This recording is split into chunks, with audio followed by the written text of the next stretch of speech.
Call here. Yeah, we do have a call here in the state of Florida that abortion, that would restore the constitutional right to an abortion. They've had a 60% threshold. It will not clear it. So amendment for right to abortion will go down in defeat. 86% of the vote in there. Let's. This is super interesting. I'll just drop in here to say this. Okay, it was yes to protect in Florida, but you are seeing it needed a 60% threshold, as you said, Lester.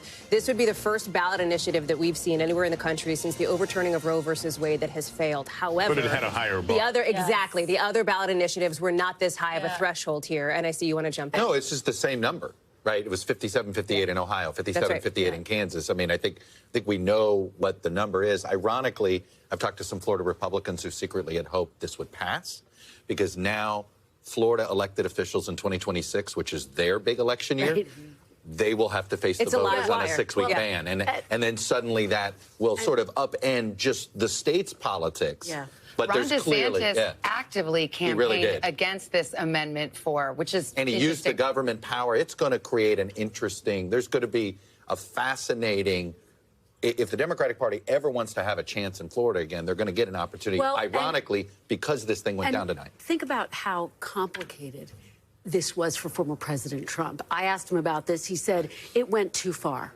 And then he was asked about it repeatedly throughout the course of this campaign. Well, how are you going to vote on this? And he was shifting his positions in the weeks leading up to this very vote. So it sort of underscores the point that Chuck's making. This is a very complicated issue. This issue has Republicans in knots, and Donald Trump in knots, and now it lives to see another day in Florida. And this is why the vice president and her team have been pushing on this issue. It is on the ballot as well in Arizona and Nevada. Trump orbit folks that I'm talking to think that there is a likelihood of perhaps ticket splitters in those states, people who will back these abortion ballot initiatives, but who will also back former President Trump. But you have seen the vice president hammer this in the state of Georgia. She went to the state of Texas, which nobody really thinks is going to flip blue on the presidential race, but she wanted to use it as a stage to highlight that state's controversial restrictive abortion law. She did it in Georgia with Amber Thurman, and in Florida, she talks about it as a place that she is concerned about. We don't have a ton of time because we're coming up on a poll closing, but in Iowa, whose polls are going to close. Thanks for watching. Stay updated about breaking news and top stories on the NBC News app or follow us on social media.